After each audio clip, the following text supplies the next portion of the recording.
You guys really think Juice died? Months after Juice WRLD's passing, Ali Lati, her girlfriend, went live on Instagram.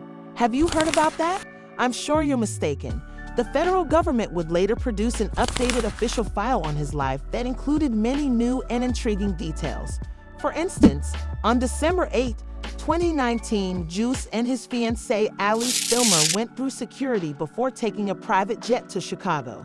Juice was approximately 30 minutes late, and the pilot also waited an additional half-hour before the flight began. To Juice WRLD's pals, it was all quite weird.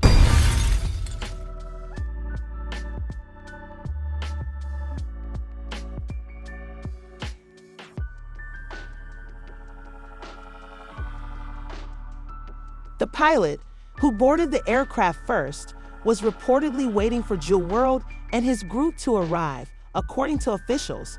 When officials arrived, he smelled marijuana and hopped off to alert them, which resulted in a massive setup at the airport on Juice WRLD and a half-hour delay for the private flight.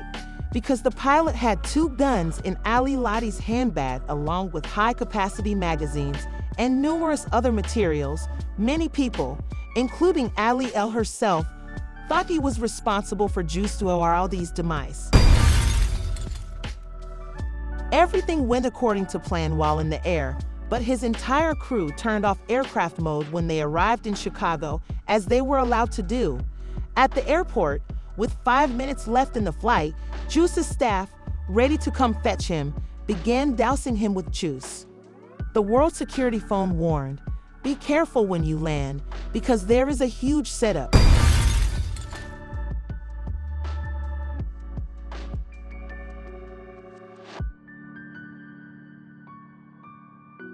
Juice WRLD would have been held responsible by the authorities for a number of the illegal things on the flight because he chartered the plane. Juice WRLD removed a growing quantity of the items from his handbag in an attempt to hide them from the police and evade prosecution. Juice WRLD would consume a lot of the things in his carry-on luggage because, at this point, everyone was starting to feel scared.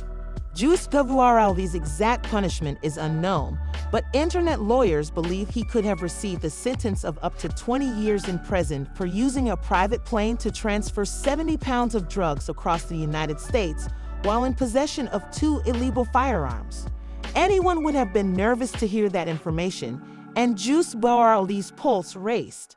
According to the official documents, the incident happened when paramedics helped her disembark from the private aircraft. As the feds and K-9 squad checked the plane's baggage, they appropriately addressed Juice WRLD's reason for attempting to transport this on a private aircraft. In a matter of seconds, the dogs identified the legitimate contents of the luggage. In a later video, which was included in the official Fed file, the director of Juice WRLD would confess that they were importing the illicit goods instead of purchasing them at the celebration location before Juice WRLD's downfall.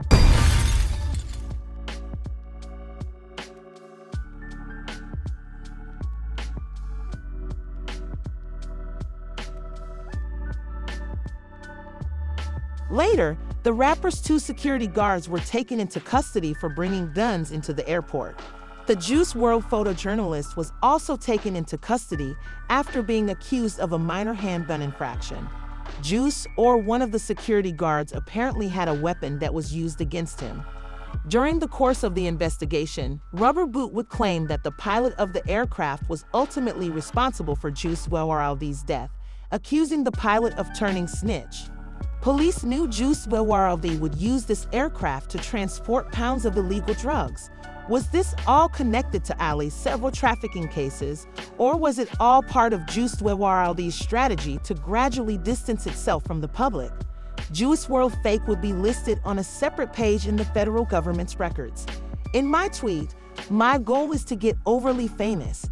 After years of brilliance, his new album was finally released, revealing the facts to the world. We shouldn't stop since the celebration isn't over yet. I'll explain now. Regarding the highly anticipated album, The Party Never Ends, which was published on December 16th when Juice WRLD released the song Lay, the baby writes on Instagram, "The GOAT we party next week." People often use phrases like, "It changed my life," or "This song means a lot to me" when discussing a song they are currently appreciating. It now has a different meaning for me because I didn't see Juice again until the day we shot. And the day becomes further and further away. Eminem is a part of it. It is likely that Benny would share it on Instagram. "I would give up this song and any others we had to win him back. I never thought I'd be crying while I wrote this, but we're here. Jared, you were missed." After that, Benny would discuss this interview, which eventually brings up Juice WRLD. "With your infectious attitude and sense of humor, you possess a gift that no one can ever duplicate. So that it might be heard in heaven, I'm going to play this song tonight."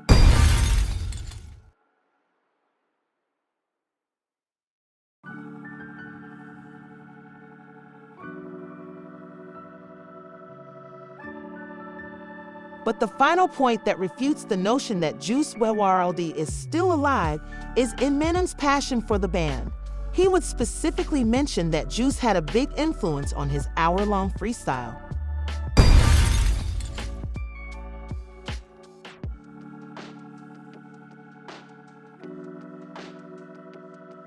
So much so that he would even teach this crucial information. Though Ali L most obviously did not want the world to watch the exclusive video from Juice WRLD Fest that was published, things get extremely interesting from here.